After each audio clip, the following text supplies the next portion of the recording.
而家車都可以植入智能家居，電視可以語音連動，連洗衣機都識得睇天氣自動調節模式。但係如果你屋企仲係裝緊485協議，呢啲嘢全部同你冇關。485協議呢，就係以前嘅工程樓早期別墅成日用嘅嗰套有線控制總線，當年係高端嘢，不過佢係封閉系統，唔同外邊對話，冇新型更新，設計完全跟唔上。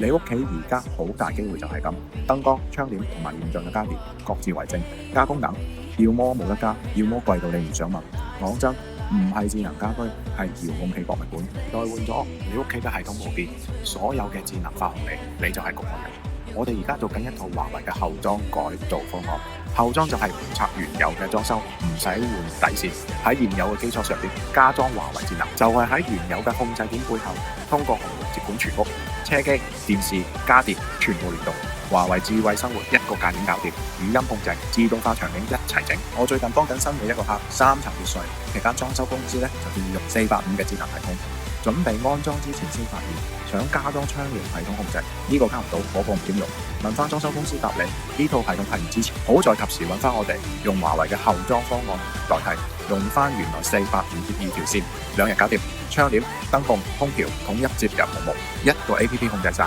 你如果住緊485協議嘅智能別墅，留言改造2個字，我幫你睇下係咪適合做華為嘅後裝方案升級。